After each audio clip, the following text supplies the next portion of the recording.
My daughter shouted at me, "Get out and don't come here again," and threw my bag out when I visited her without informing her in advance. She said, "My husband will not be happy seeing you around." So I understood and left. What happened next was rather unexpected. I will tell you everything. First, let me quickly thank you for your continuous support. This means a lot to us. If you enjoy the stories we share, kindly subscribe to this channel. It will be great if you can leave a comment on which city you are watching from. We might just give you a shout out in our next story. Today's special shout out goes to Steve Dawson from New York. We are glad you enjoy our stories. Now let's go deeper into the story. I'm not a man who asks for much. Never have been. I came from a generation where you kept your head down, worked your hours, and didn't speak unless you had something worth saying. My name's Robert Doyle. Most folks around town just call me Rob, and I spent the better part of 40 years swinging a hammer, laying bricks, and building homes that'd outlive me. But the proudest thing I ever built didn't come from blueprints or a tool belt. It came from late-night feedings, scraped knees, and bedtime stories I had to make up on the fly. Her name's Lila, my only daughter, my whole damn world for a long time. Her mother, Ellen, passed when Lila was just 8. A car accident on a rainy Tuesday. Something so ordinary it still makes me angry. One moment she was heading to the store for milk. The next, I was explaining to a little girl why mommy wouldn't be tucking her in anymore. I remember that conversation more vividly than I remember my own father's funeral. That's the kind of wound you don't ever patch up completely. You just learn to limp with it. I didn't have a handbook for raising a daughter alone. My mother helped when she could, but most days it was just me and Lila, figuring it out as we went. I packed lunches, braided hair with shaking hands, and learned the difference between a tutu and a petticoat because she insisted I know. She made me softer without meaning to. Every dollar I earned went toward her future. I picked up overtime like it was a second religion and saved every spare cent. When she got into college, I cried into a beer behind the shed because even though I couldn't pay the whole tuition, I damn near broke myself trying. When she brought home Connor, her boyfriend, then fiancé, I welcomed him with open arms. He was quiet, respectful enough, didn't talk much, but he had a firm handshake and looked me in the eye. That was good enough for me. I wasn't looking for perfection, just someone who'd treat her like I did, with tenderness wrapped in steel. When they announced their engagement, I remember Lila looking at me with those wide, grateful eyes. "Dad," she said, "you've done so much. I don't want you to stress about the wedding." I paid for it anyway. I also gave them the house on Oakview. It wasn't much to look at from the outside. An old Craftsman I'd bought cheap and fixed up during weekends and slow seasons. But it was solid. 2 bedrooms, a fenced yard, and a wraparound porch Ellen would have adored. I didn't sign the deed over, but I let them live there rent-free. Told them it was my wedding gift, and that if they ever needed anything, they knew where to find me. Lila cried when I handed her the keys. I wish I could forget the way she hugged me that day. It still haunts me, because I keep wondering if she meant it. At first, they came around often. Sunday dinners, quick drop-ins for advice on leaky faucets or stubborn garden weeds. I felt needed. I felt seen. But slowly, things started to change. The calls got fewer. I'd text and get one-word answers. I told myself they were just busy, newlyweds trying to find their rhythm. I didn't want to be the overbearing dad, the stereotype who meddled and hovered. So I waited. I told myself love meant giving them space. But what no one warns you about is how space can turn into silence. And silence, if left too long, starts to rot. I ignored the signs, or maybe I just hoped they'd go away. Like when I dropped by one afternoon with groceries, stuff I knew they liked, not random junk, and Connor barely looked up from the couch. "You should text before coming," he said, eyes still glued to the TV. Lila brushed it off. "He's just tired, Dad. Long week." So I let it go, even when I noticed her laughing less. Even when they stopped coming by entirely. I figured maybe they needed time to figure things out without me lurking in the background. But deep down, I was afraid to ask the real question. Had I outlived my usefulness? I kept myself busy. Retired life wasn't all card games and fishing trips like I imagined. There's only so many gutters you can clean and sheds you can organize before the walls start talking back. Most days, I'd find myself driving past Oakview without meaning to. Just checking in. Once or twice, I saw them through the windows, laughing together, and I'd keep driving before the ache in my chest could settle in. I was happy for her. I told myself that. Repeated it like a prayer. Then came that day. The cinnamon rolls day. It was a Wednesday. Random, I know, but I'd woken up early and thought I'd surprise them with breakfast. I used to do that when Lila lived at home. Show up with food and stories. She used to call me Chef Rob and pretend I was on a cooking show. I parked my truck out front like always and rang the doorbell, holding the warm box like it was something sacred. Connor opened the door, blinked like he hadn't expected me, and said nothing. Then Lila appeared. No smile. No hi, Dad. Just a furrowed brow and crossed arms. You didn't call. I was just passing by, I said, trying to keep my voice light. Brought some of your favorites. She glanced at the box, then at Connor, then back at me. Her voice was sharp. You can't just show up. My husband's not okay with that. Something snapped. Not loud, not obvious, but inside me, something cracked. I stood there, stunned, holding a box of cinnamon rolls like an idiot. I didn't mean to intrude, I said quietly. She stepped outside, picked up the overnight bag I had left weeks ago during a plumbing emergency, and tossed it onto the porch. Please don't come here again. The door closed before I could even respond. I stared at that door for what felt like an hour. Then I picked up my bag, got in the truck, and drove away. The cinnamon rolls stayed untouched on the passenger seat, growing cold. I didn't cry on the drive home. I didn't even blink. Just stared straight ahead, hands locked on the wheel like I was hauling something fragile. Maybe I was. Maybe it was the last sliver of hope I'd been carrying for years. That silent prayer that no matter how much time passed, no matter how many husbands or houses or seasons came and went, my daughter would still look at me like she used to. Like I was the one thing in her life that never wavered. But that look was gone now, replaced by something colder, something clinical. As if I were a stranger with a past due balance, she was too polite to send to collections. When I pulled into my driveway, the porch light flickered twice like it always did. I hadn't fixed it on purpose. Ellen used to say it reminded her of a lighthouse, guiding me home. I stood on that porch for a while, bag in hand, the box of cinnamon rolls sitting limp in the truck. I didn't take them inside. I couldn't. The smell had already turned my stomach, like something sweet gone sour. I left them in the passenger seat overnight, then tossed the whole thing in the garbage the next morning. Waste of good flour and even better memories. I didn't sleep that night. My hands kept twitching like they still wanted to build something, to fix something. But not everything can be patched up with nails and caulk. Some breaks are beneath the surface, in the bones of the foundation. I walked circles through the house, stopping now and then in front of framed photos. Lila's graduation. Her 6th birthday in the backyard with Ellen's homemade cake. Our last family trip to the lake, right before Ellen got sick. I tapped on the glass of one picture like it might speak back. Where'd she go? I whispered. Where's my girl? By dawn, something in me had gone still. Not angry, not sad, just done. Done hoping. Done reaching out. I made myself black coffee and drank it cold on purpose. Bitterness felt appropriate.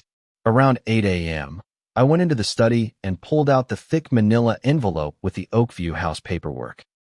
I'd kept every receipt, every inspection report, every signed agreement from the day I bought it. I had poured 5 years of side jobs and sweat equity into that place, and I'd handed it over without so much as a lease. I thought giving it freely would prove my love, but all it did was make me invisible. I dialed my attorney's number. Emily, a woman I'd trusted for nearly a decade. Rob, she answered. Everything okay? Need to sell a house? I said flatly. Oakview. A pause. You sure? Yeah. I'm done waiting for respect that's never coming. She didn't push back. Emily's good that way. Just said she'd get the ball rolling and send the paperwork. By the time I hung up, I felt a strange kind of relief. Not satisfaction. Not spite. Just air in the lungs I hadn't felt in years. I wasn't trying to teach anyone a lesson. I wasn't out for revenge. I just finally realized I didn't know anyone the version of me that bled and bent just to be tolerated. The eviction notice went out the next day. I knew the timing. I knew the shock it'd cause. But I also knew what Lila had said, those exact words. Get out. Don't come here again. So I listened. For once, I listened. And I made damn sure she'd have to listen too. The calls started almost immediately. First 1, then 5, then 23 by the end of the second day. I didn't answer. Couldn't. My chest tightened every time her name flashed on the screen, but I let it ring. I read every text, though. Every insult wrapped in desperation. Dad, what the hell? This is cruel. Connor's furious. You're making us look stupid. Not once did she say sorry. Not once did she ask if I was okay. It was all about the house. All about what she was losing. On the third day, I finally responded. Just one message. You told me to get out. I did. Now it's your turn. For the first time in my life, I chose myself. And I feel at peace. I stared at those words for a long time before I hit send. My thumb hovered like it wasn't sure if I deserved peace. But I did. I had earned it, paid for it in every missed moment and swallowed feeling. The reply came within seconds. All caps. Full of rage. You're ruining my life. I turned off my phone. I sat outside that night, watching the stars. The wind was gentle, the kind of breeze Ellen used to call forgiving. I let it wash over me. No more waiting by the phone. No more defending my choices. I wasn't the villain in this story. I was just tired of being the unpaid help in someone else's happily ever after. When Joe came by the next day, he found me in the garage sorting through old toolboxes. Everything all right? He asked, tipping his chin toward the workbench. Sold Oakview, I said without looking up. He whistled. Damn, what did Lila do? I shrugged. Told me I wasn't welcome. So now she's not either. Joe didn't say anything right away. Just leaned against the wall, arms crossed. Then he nodded, slow and thoughtful. You finally picked yourself. About damn time, Rob. I smiled, not because it felt good, but because it felt true. There's a strange sort of silence that comes after you finally do the thing you've been dreading for years. Not relief, not exactly, but a heavy quiet that settles into your bones like fresh cement. It doesn't hum or creak, it just is. That's what it felt like after I signed the final listing papers. Emily emailed the documents. I read every line, and with a slow, deliberate stroke of the pen, I put the house on the market. The same house where I taught Lila how to patch drywall, where she and Connor danced on the porch after their wedding, barefoot and half drunk on champagne. All those moments. I didn't pack them up or carry them with me. I let them stay in the walls.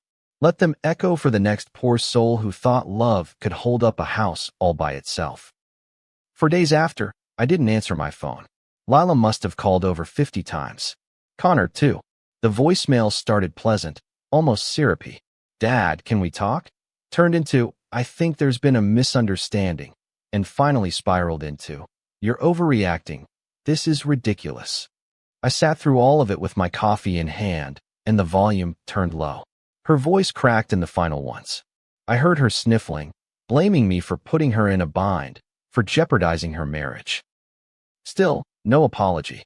Still, no mention of how she made me feel like a trespasser in the home I built with my own damn hands.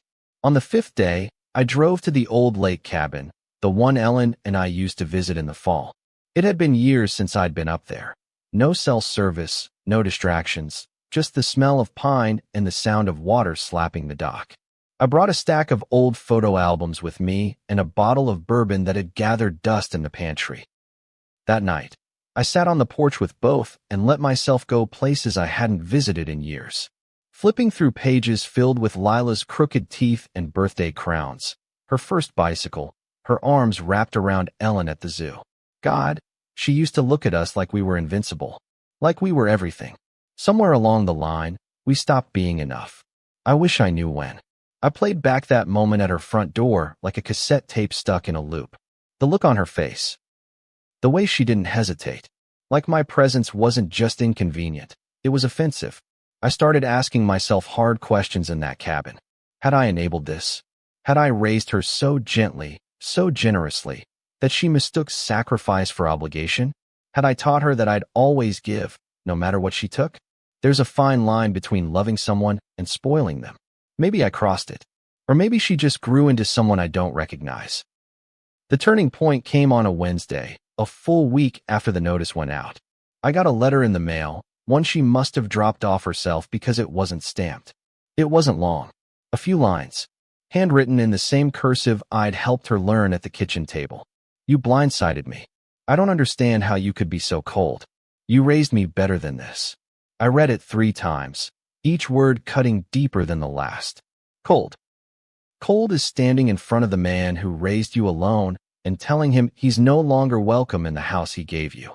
Cold is throwing his bag on the porch like he's the damn plumber who overstayed his visit. I folded the letter and set it in the fireplace without a second thought. It wasn't even about revenge at that point. It was about clarity, about seeing the truth of a relationship I had refused to admit was broken. I called the realtor that afternoon to confirm the open house date. She said interest was already high. A family with 2 kids had driven by twice. I asked her to give them a fair price. I didn't want a bidding war, didn't want to squeeze every last dollar. I just wanted it to be done. Wanted someone else to walk those halls and fill them with noise again. Lila and Connor had emptied that place of meaning the moment they decided I was an embarrassment, a burden, a threat to their fragile image of normal. That evening, I finally answered a call from Joe. He was the only one I felt like hearing from. "She's still blowing up your phone?" he asked, cracking a beer on the other end. "Like a damn telemarketer," I said. "You'd think I slashed her tires." Joe chuckled, but his tone was careful. "You all right?" "Yeah," I said. "For the first time in a long time, I think I am." There was a pause. "You miss her?" I didn't answer right away. Instead, I looked out the window of the cabin, at the trees swaying in the dusk, at the reflection of myself in the glass. Older now, grayer, a little more hollow around the eyes. "Every day," I said. "But I don't miss being treated like a goddamn inconvenience." Joe grunted. "Then let her miss you for a while." The next morning, I packed up the photo albums and locked the cabin. On the way home, I drove past the Oakview house just once. Lila's car was in the driveway. I didn't stop. Didn't slow down. Just kept going. I didn't need to see her to know what she was feeling. I'd been on that side of silence once, and it's a hell of a thing when the person you took for granted finally stops trying. I pulled into my own driveway just as the sun broke through the clouds. The porch light flickered again, twice, like a heartbeat. I didn't fix it. I let it be, because some things aren't broken. Some things are just reminders. I didn't expect to feel anything when I sent the text. No shaking hands, no tear-streaked cheeks, no cinematic swell of regret. Just a quiet certainty, like putting the last nail in a fence you'd been mending for too long. It took me less than 30 seconds. I typed it out, read it once, then hit send. "You told me to get out." I did. Now it's your turn. For the first time in my life, I chose myself. And I feel at peace. Simple. Final. Not cruel. Just true. I sat with that message on my screen for a long moment, my thumb still hovering like it had one more thing to say. But there wasn't anything left. I'd spent a lifetime filling the air between Lila and me with words, soothing, explaining, apologizing for things I didn't even do. But this time, the silence afterward felt earned. It was the kind of silence you settle into when you've finally stopped pretending. Her reply came in less than 2 minutes. All caps. "You're ruining my life." That was it. No name. No punctuation. No question. Just a scream into the void. I didn't respond. Didn't need to. That one message told me everything I needed to know. It was never about the house. Not really. It was about control. About her needing to feel safe in the belief that I would always be there, waiting, regardless of how many times she closed the door in my face. I wasn't her father anymore. I was a fixture, a backup plan, a free landlord. And when I stopped playing my part, she mistook it for betrayal. That night, I lay awake listening to the refrigerator hum and the branches tap against the roof like impatient fingers. I thought about the years I'd spent swallowing my own pain just to keep peace. The way I'd sit through awkward dinners where Connor barely acknowledged me, where Lila would spend half the meal texting under the table, where I'd pretend not to notice how excluded I was becoming from the story of her life. I used to lie to myself, tell myself that was just how families evolved, that she was grown now, had her own path, her own priorities. But it wasn't evolution. It was erosion. Slow, deliberate erosion. And I'd let it happen because I loved her. The next morning, the fallout started to spread like wildfire. My sister called first. I hadn't spoken to her in over a month. She skipped the pleasantries. "Rob, what the hell did you do?" I didn't answer right away. Lila called me crying, she went on. Said you're kicking her out with no notice, no reason. She's telling people you're having some kind of breakdown. I rubbed my temple. Did she tell you what she said to me? That I wasn't welcome? That I needed to stay away because her husband wouldn't be happy? A pause. Just long enough to signal doubt. She was upset, my sister said. She didn't mean it. She threw my bag on the porch. I said, voice flat. That seemed pretty intentional. You're her father, Rob.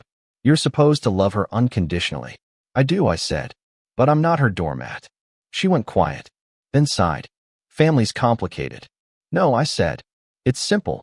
You don't get to mistreat the people who've bent over backward for you, and then cry foul when they stop bending. After we hung up, the texts started from Connor. Unlike Lila's, his were colder. Tactical. You've made things unnecessarily difficult. You're damaging your relationship with your daughter permanently. We won't forget this. That last one stuck with me. Not because I was afraid of being remembered for it, but because it confirmed what I'd suspected all along. This wasn't about a misunderstanding. It was about power. And when I removed my resources, I removed their comfort. That, apparently, was unforgivable. What stung more than any of it, though, was the silence from Lila where it mattered. No ownership. No apology. No, Dad, I messed up. Just blame. Just theatrics. And worst of all, just manipulation. She wanted everyone to think I'd lost my mind, that I was punishing her out of spite. But I wasn't punishing anyone. I was protecting myself. For the first time, I was refusing to bleed for someone who couldn't be bothered to notice I was bleeding. Joe stopped by again a few days later. He brought beer and 2 folding chairs, and we sat in the driveway watching the sun dip below the houses across the street. He didn't ask questions, just cracked open a can and passed it to me. She's still calling? I shook my head. I think she's moved on to character assassination. Joe let out a low whistle. Family'll do that to you. Blood don't always mean loyalty. I nodded slowly. You know, I used to think I was the problem. That I'd somehow failed as a dad because we weren't close like we used to be. But now I think, maybe I raised her so well, she thought she didn't need to respect me. That, Joe said, pointing his beer at me, is the saddest truth I've ever heard. And the most honest. We sat there a while longer. The breeze kicked up, rustling leaves along the curb. I felt calm. Not numb, just still. I was no longer spiraling. No longer wondering what I could have done differently. Because I had done everything. And it still wasn't enough. Later that night, I opened a new text message draft and stared at the screen. I thought about sending Lila one more message. Something final. But I stopped myself. She had all the words she needed. Now it was her turn to sit with the silence. The thing about small towns is they never run out of things to say, especially when someone like me suddenly becomes a headline in the family rumor mill. It started with whispers at the hardware store, side glances from the clerk, who always called me sir, until that week. Then it crept into the church bulletin, where suddenly the Doyle family prayer request read, "Strength in times of familial conflict." By the time I showed up at the diner on Friday for my usual eggs and black coffee, even Marlene behind the counter, who'd once wept into my shoulder the day her dog died, gave me a tight-lipped smile and a half-hearted "Hey, Rob." No one said it out loud, but I could feel it. I'd been recast in their minds as the bad guy. I sat in my booth, listening to the murmurs behind me. "Can you believe he evicted his own daughter?" One voice said, low but not low enough. "Some people just snap when they get older." That part made me chuckle into my coffee. I wasn't snapping. If anything, I was finally sharpening. Years of being dull around the edges, softened by guilt and obligation, had worn me down. But now I was finally cutting through the bullshit. Still, I'd be lying if I said the judgment didn't get under my skin. I'd spent decades earning my reputation in this town, not just as a builder, but as a man of his word. When people said, Rob Doyle, they thought dependable, solid, the kind of guy who'd show up with a shovel in a snowstorm or fix a stranger's broken step without charging a dime. And yet all it took was one act of self-preservation, one refusal to be disrespected, to turn me into a villain in the eyes of people who didn't know half the story. It wasn't just the townspeople either. Family lines started to shift like tectonic plates. My cousin Janet called from 2 states over, her voice syrupy with concern. "Lila says you're not well," she began, pausing just enough for it to sting. "She's worried about you, Rob. Is that right?" I asked, because last I heard, she was worried about losing a house she didn't pay a dime for. Janet cleared her throat. She feels blindsided." I laughed, short, bitter. Blindsided? I was the one tossed out like an unwelcome guest in my own investment. And when I left, I didn't yell. I didn't argue. I just honored her wishes. Now she's shocked that I meant it. Janet didn't have much to say after that. I think she wanted to believe I was overreacting, having some late-life crisis. But the truth sat there between us like smoke, undeniable and choking. No one had seen the way Lila had changed over the years. How her tone shifted. How she stopped calling me Dad and started saying Robert when Connor was around. I wasn't her father anymore. I was a symbol of obligation she wanted to outgrow. But guilt is a funny thing. It doesn't care about logic. It sneaks in through the cracks you didn't know were still open. By Sunday morning, I was sitting on the edge of my bed, holding the checkbook I'd used to bail her out of car trouble, credit card debt, a wedding deposit she and Connor couldn't afford. And for the briefest moment, I wondered if I'd gone too far. If maybe selling the house was too harsh. If I should have offered a compromise, a 6-month notice, a conversation, anything that softened the blow. That's when my phone buzzed. A message from my niece, Tara. "Good for you, Uncle Rob. Boundaries are love too. Don't let them twist it." That one sentence pulled me back from the ledge. Tara had always been quiet, observant. She saw things others missed. And in that moment, she saw me, really saw me, not as a cruel father or a bitter old man, but as someone finally drawing a line in the sand after years of being trampled. I didn't respond right away, just stared at the screen, breathing in that small flicker of validation like it was oxygen. Later that afternoon, I got a knock on the door. It wasn't Lila. It wasn't Connor. It was her mother-in-law, Sharon, an overly made-up woman with judgmental eyes and a purse that probably cost more than my first car. "Robert," she said, arms folded, voice sharp. "You need to reconsider." I didn't invite her in, just leaned on the doorframe and waited. "This is beneath you," she went on. "You're tearing apart your daughter's marriage. You'll regret this when you're alone in a nursing home. Believe me." I nodded slowly. "Maybe. But I'd rather be alone with dignity than surrounded by people who only show up when they want something." Her eyes narrowed. "You always had a stubborn streak." Lila said as much. "Funny," I replied. "She never minded it when it paid for her wedding." Sharon scoffed and walked off in a huff. I closed the door behind her and locked it. That night, I wrote a letter I never intended to send. Just words, raw and messy. "Lila, I loved you every minute of your life. Even now I do. But love without respect is a slow death. And I've died enough small deaths over the years trying to stay close to you. I won't do it anymore." I tucked the letter in the drawer beside my bed. A part of me hoped she'd earn it someday. That she'd come back not with excuses or tears, but with accountability. But until then, it stayed where it belonged, unread and unneeded. The morning the sale closed, I woke up before the sun. Not out of nerves or regret, but from habit. Decades of construction work trained my body to rise with the sky, and no matter how long I'd been retired, some routine stuck like muscle memory. I brewed a pot of strong coffee, black as ever, and sat on the back porch watching the mist roll across my yard. The air smelled like pine and wet earth, and for the first time in a long while, I felt it in my lungs, not just breathing, but being. No tension, no waiting for the other shoe to drop. No wondering if I'd said or done the right thing. Just the quiet certainty that I had finally, fully, chosen peace. I didn't go to the house to see the new owners move in. I thought about it. About one last walkthrough, one last moment on the porch where Lila and I had once strung Christmas lights, where she'd painted her name in chalk when she was 12 and swore she'd never leave.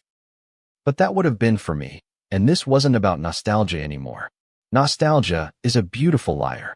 It smooths the rough edges, hides the cracks, makes us forget how long we sat alone waiting for someone else to remember us.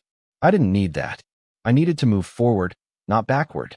I watched from a block away, though, just long enough to see a young couple unload boxes and a little boy bounce around the yard with a soccer ball. Laughter rang through the air, fresh, uninhibited. That house deserved laughter again. Deserved love that filled the rooms, not love that used silence as punishment. I smiled, tipped my cap through the windshield, and drove away without looking back. By then, the gossip had mostly died down. People found new things to talk about: politics, church bake sales, whether or not Marlene was dating the new pharmacist. I noticed the way conversations shifted when I walked into a room, but I no longer cared. The opinions of people who weren't there for the hard parts didn't matter. I'd stopped explaining myself. Anyone who needed a play-by-play to understand why a man finally stood up for himself wasn't someone worth convincing. Lila never responded to my last message. She didn't text again, didn't call, didn't send another letter. At first, that silence felt like a wound. A raw, pulsing thing I kept poking at in the dark, wondering if it meant she'd finally given up or just moved on. But eventually, I came to understand that silence for what it really was: a boundary she couldn't control. And like all things she couldn't control, she ignored it. But that was her choice, not mine. I wonder if she tells them about the cinnamon rolls, or the house, or the man she asked to leave like he was a stranger at a party she didn't invite. Maybe in her version, I'm bitter, harsh. Maybe I am. But I'm also free. Free from the aching obligation to prove I was worth keeping around. One afternoon, while sorting through an old toolbox in the garage, I found a Father's Day card she'd made in 3rd grade. Crayon hearts. Stick figures of us holding hands. "You're my hero, Daddy." I sat on the floor for over an hour with that card in my hands. Not crying, just remembering. She had loved me once, and I had loved her every single day since. That hadn't changed. But love, I'd learned, is not an excuse to endure disrespect. Love doesn't mean keeping the door open so someone can walk in and trample your peace whenever they please. A week later, I did something unexpected. I wired her a final sum, just enough for a few months' rent. No note, no explanation, just a gesture. Not forgiveness, not an invitation, just a quiet acknowledgement that while I was done being taken advantage of, I still didn't want her to fall. Call it decency, call it closure, call it the last gift I'd ever give without strings. Joe didn't understand at first. "You're cutting her off, but you're still handing her a lifeline?" "It's not for her," I said. "It's for me. I don't want to carry bitterness. I just want to walk away clean." He nodded, slower this time. "That's a hard line to walk." "Yeah," I said, "but it's the only one I've got left. Now my days are quieter. I read more, take long walks, go fishing when the weather's right. I've started building a bench in the backyard, something solid, something just for me. No one's going to sit on it but me. And maybe that's the most honest metaphor for where I'm at. I'm not waiting for visitors. I'm not hoping for reconciliation wrapped in regret. If that day comes, I'll listen, but I won't beg. I've begged enough in silence." I kept the porch light broken. Every now and then, it still flickers, 2 quick pulses in the dark. I smile every time. It reminds me of Ellen. Reminds me that some things are meant to remain imperfect. Like family, like fatherhood, like the people we love who don't always know how to love us back. But I also learned something through all of this, something I wish I'd learned sooner. Choosing peace doesn't make you heartless. It doesn't mean you stop loving the people who hurt you. It just means you love yourself enough not to let them keep doing it. That's not bitterness. That's clarity. And clarity is the cleanest feeling in the world. If you've ever had to walk away from someone you love just to protect your peace, you're not alone. Sometimes the hardest boundaries we draw are with family, but they're the ones that define us most. Tell us below, have you ever had to make a choice like this? Share your story in the comments. We're listening. See you soon in the next story.